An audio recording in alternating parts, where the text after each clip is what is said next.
नमस्कार, आप देख रहे हैं न्यूज़ 24। मैं हूं आप सभी के साथ विपनेश माथुर और ब्रेकिंग विद एजेंडा में आज बात होने वाली है यूपी विधानसभा चुनाव 2022 में किसका अभिषेक होगा। यूपी में 2022 की जंग दिलचस्प होती जा रही है। पूरब, अवध और बुंदेलखंड के बाद आज पहली बार अखिलेश यादव पश्चिमी यूपी में हुंकार भरेंगे और सबसे बड़ी बात, जाटलैंड में उनके साथ मंच पर आरएलडी अध्यक्ष जयंत चौधरी भी मौजूद होंगे। समाजवादी पार्टी और राष्ट्रीय लोकदल में गठबंधन के लिए लंबी चर्चा चली, जिसके बाद पहली बार पश्चिमी यूपी में दोनों दल एक साथ एक मंच पर आज नजर आएंगे। तो क्या अखिलेश जयंत के बीच गठबंधन पर बात बन गई है? क्या सीटों पर दोनों दलों के बीच सहमति बन चुकी है?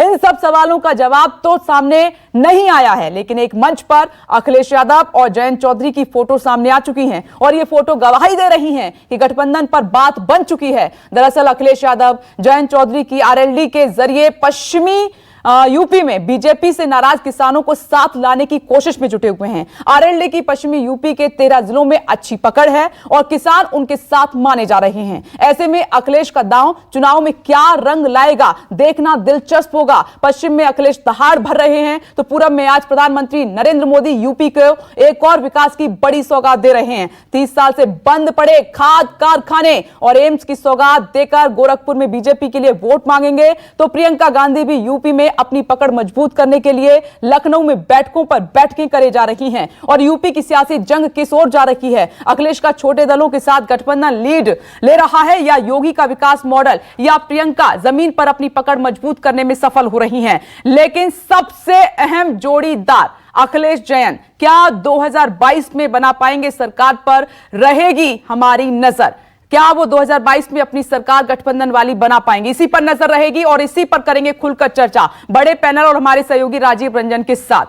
देखिए, खास मेहमान टीवी स्क्रीन पर इस वक्त हमारे साथ मौजूद हैं। राजीव रंजन मेरठ से हमारे साथ जुड़ गए हैं, अशोक तिवारी गोरखपुर से हमारे साथ मौजूद हैं और बीजेपी प्रवक्ता समीर सिंह जी हमारे साथ मौजूद हैं। टीवी स्क्रीन पर आपको नजर आ रहे हैं डॉक्टर अजीज खान, आपको नजर आ रहे हैं समाजवादी पार्टी प्रवक्ता, और साथ ही आरएलडी प्रवक्ता संदीप चौधरी टीवी स्क्रीन पर आपको नजर आ रहे हैं। आप सभी का बहुत बहुत स्वागत है। लेकिन सबसे पहले राजीव, मैं आपके पास आ रही हूं। राजीव, आप मेरठ की जमीन पर खड़े हैं। यहां पर आज जयंत चौधरी नजर आएंगे, अखिलेश यादव नजर आएंगे, लेकिन मैं पश्चिमी यूपी को लेकर एक अहम सवाल आपसे पूछना चाहती हूं और पूरा गणित समझना चाहती हूं। क्या इस बार हालात बदलेंगे? क्या इस बार किसान और मुसलमान बीजेपी के साथ आएंगे या फिर इस बार कुछ बड़ा उलटफेर देखने को मिलेगा? आदरणीय बड़े भाई अतुल प्रधान जी, हमारे चौधरी यशवीर सिंह जी क्षेत्रीय उपाध्यक्ष। देखिए विपनेश, सबसे पहली बात तो यह है कि उत्तर प्रदेश चुनाव जो 2022 में होने ही वाला है, शुरुआत में ही तो अंतिम महीने जो 2021 का है उसमें उत्तर प्रदेश की सियासत और चुनाव की दृष्टि से आज का दिन सबसे बड़ा है। वजह इसकी ये है कि पूरब में आज प्रधानमंत्री नरेंद्र मोदी योगी आदित्यनाथ के घर, गृह जनपद कह लीजिए, गढ़ कह लीजिए, गोरखपुर जा रहे हैं। और पश्चिम में जहां मैं खड़ा हूं, मेरठ, अगर पश्चिम की इसे राजधानी कही जाए पश्चिमी यूपी की तो गलत नहीं होगा, वहां पर मैं हूं जहां पर आज अखिलेश यादव और जयंत चौधरी एक मंच पर आने वाले हैं। ट्विटर के जरिए उन्होंने फोटो तो शेयर किया है, लेकिन इस गठबंधन का औपचारिक ऐलान आज होने जा रहा है और ये जो रैली होने जा रही है ये प्रतिष्ठा का प्रश्न बना लिया है दोनों पार्टियों ने। आप देखिए, एक बड़ी रैली अब से 2-2.5 घंटे बाद यहाँ पर होगी, लेकिन उनके समर्थकों का जमावड़ा अभी से होने लगा है। दूसरी बात यह है कि ये रैली पहले तो आरएलडी की थी, राष्ट्रीय लोकदल की थी, लेकिन बाद में इसे गठबंधन की रैली बना लिया गया। दोनों पार्टियों के नेता बहुत पुरजोर कोशिश कर रहे हैं, 3 दिनों से मेरठ में डेरा डाले हुए हैं कि इसे किसी भी तरह, इस शक्ति प्रदर्शन को किसी भी तरह बहुत ही ताकत के तौर पर दिखाए जाने की जरूरत है। तो समाजवादी पार्टी और आरएलडी ने यहाँ पूरी ताकत लगाई है। ये पहली रैली, इसका नाम परिवर्तन संदेश रैली दिया गया है। 12 बजे के करीब हेलीकॉप्टर से दोनों नेता जयंत चौधरी और अखिलेश यादव साथ आएंगे। लेकिन अब बड़ा सवाल जो आपने पूछा है, जाट वोट उत्तर प्रदेश में कुल मिला के तकरीबन 2% के बराबर है, लेकिन वो पूरी जनसंख्या के बराबर। लेकिन 25 से ज़्यादा सीटें ऐसी हैं जहां जाट वोट बहुत निर्णायक हैं और पीछे के कई दशकों तक ये अजीत सिंह के साथ ये एकदम से चिपके पड़े थे। लेकिन मुजफ्फरनगर के घटना के बाद 2013 के बाद बहुत तेजी से जाट वोटों का रुख भारतीय जनता पार्टी की तरफ हुआ और पिछले 3 चुनाव 2014, 17, 19 में बहुतायत की संख्या में बहुत लोग ये मानते हैं कि 80 से 90% जाट भारतीय जनता पार्टी के पक्ष में चले गए। लेकिन पिछले 1 साल में जो जो किसान आंदोलन हुआ है कृषि कानूनों के खिलाफ, उस कानूनों का विरोध करने के लिए पश्चिमी यूपी के जो जाट किसान थे वो सबसे अग्रणी पंक्ति में थे, सबसे आगे थे। राकेश टिकैत जो नेता है वो भी जाट समुदाय से आते हैं। तो इस समुदाय ने कृषि कानूनों का बहुत विरोध किया और विरोध करते करते किसी हद तक वो बीजेपी के विरोध तक चले गए। शुरू तो कानूनों के विरोध से हुआ और बाद में भारतीय जनता पार्टी के विरोध तक चला गया।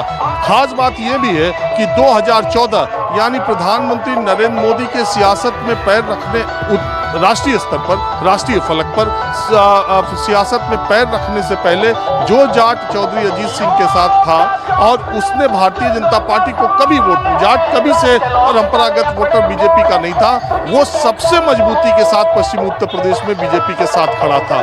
तो ऐसा नहीं है कि आरएलडी और अखिलेश यादव का गठबंधन ये कोई बहुत करिश्माई बात है और ये पहली बार हो रहा है। ये नेचुरल अलायंस इनका पहले से है। इन दोनों के पिताजी भी आपस में गठबंधन करके पहले भी चुनाव लड़ चुके हैं। तो ये गठबंधन पीछे के चुनाव में भी था और गठबंधन होने के बावजूद समाजवादी पार्टी ने 2019 के अपने कोटे की 2 सीटें आरएलडी को दी थी। बाप बेटे दोनों चुनाव हार गए और जाट बेल्ट से ही हारे। जहां जाटलैंड बागपत को कहा जाता है, जाटों की राजधानी कहा जाता है, वहां के जाटों ने भी इन्हें हराया और मुजफ्फरनगर के जाटों ने भी इन्हें हराया। तो ये पहली बार गठबंधन नहीं हो रहा है। फर्क सिर्फ एक है कि किसानों के आंदोलन के बाद पश्चिमी यूपी का रुख क्या रहेगा और वो जाट जो कृषि कानूनों से बहुत नाराज हो गए थे वो वापस लिए जाने के बाद भारतीय जनता पार्टी के खेमे में कितने आएंगे। 1%, 10%, 100%, मैं बार बार कहता हूँ 1%, 10%, 100%, 75% जाट वोटों का नुकसान इस बार भारतीय जनता पार्टी को उस किसान आंदोलन की वजह से होगा। कितना मिनिमम होगा ये अमित शाह और नरेंद्र मोदी की आगे आने वाली रणनीति से पता चलेगा। लेकिन इतना जरूर है कि उस किसान आंदोलन की नाराजगी को भुनाने के लिए ये गठबंधन पुरजोर कोशिश में लगा हुआ है। और एक चीज और हुई है कि किसान आंदोलन के बाद जो जाट और मुस्लिम वोटों में जो एक खाई पैदा हो गई थी, अगर ये दोनों मिल जाए तो एक बहुत ताकतवर कॉम्बिनेशन बनता है। ये खाई कितनी पटी है ये भी इस चुनाव में पता चल जाएगा जाट और मुस्लिम वोटों की, क्योंकि उस खाई का फायदा भारतीय जनता पार्टी को चुनावी राजनीति में मिला था। दूसरी बात, आज की इस रैली में 36 जातियां, जो पश्चिमी उत्तर प्रदेश में आप किसी से पूछेंगे उनके मुंह पे रहता है 36 जातियां, 36 जातियां।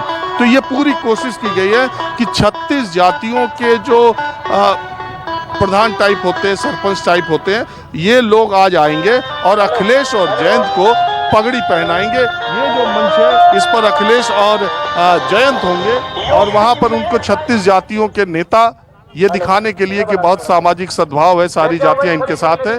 36 जातियों के लोग उन दोनों को पगड़ी पहनाएंगे और वो छोटा मंच बना है जहां समाजवादी पार्टी और रालोद के अलग अलग नेताओं के बैठने की व्यवस्था की गई। एक बात और मैं बता दूं, ये शक्ति प्रदर्शन है। तो एक इंटरेस्टिंग बात आपको बता दूं विपनेश, कि समाजवादी पार्टी ने अपने कार्यकर्ताओं को कहा है कि वो लाल टोपी पहन के आए और आरएलडी के नेताओं ने अपने कार्यकर्ताओं को कहा है कि वो हरी टोपी पहन के आ जाएं। अभी ये दोनों तो कम दिख रहे थे, मुझे ओम प्रकाश राजभर की पीली टोपी वाले अभी पहले पहुंच चुके हैं। तो ये पीली टोपी, लाल टोपी, सफेद टोपी के हिसाब से शक्ति का प्रदर्शन आपस में भी होगा, ये भी देखना दिलचस्प होगा। तो देखिए, राजीव रंजन मेरठ की जमीन पर खड़े हुए हैं, अखिलेश यादव और जयंत चौधरी एक साथ नजर आएंगे। कोई बड़ा ऐलान हो सकता है सीट शेयरिंग को लेकर। साथ में आज जो लाल और हरा रंग है उसका तालमेल भी देखने को मिलेगा और तड़का लगाएगा पीला रंग, जो राजीव रंजन बता रहे हैं, और वो ज्यादा दिखाई भी दे रहा है। सबसे पहले राजीव, मैं आती हूं आपके पास। नमस्कार, मैं हूं मानक गुप्ता। अगर आपको हमारा ये वीडियो पसंद आया हो तो इसे लाइक और शेयर जरूर करें और हाँ, हमें सब्सक्राइब और फॉलो करना ना भूलें ताकि आप देश और दुनिया की कोई खबर मिस ना करें। तो जुड़े रहिए हमारे साथ और देखते रहिए News 24।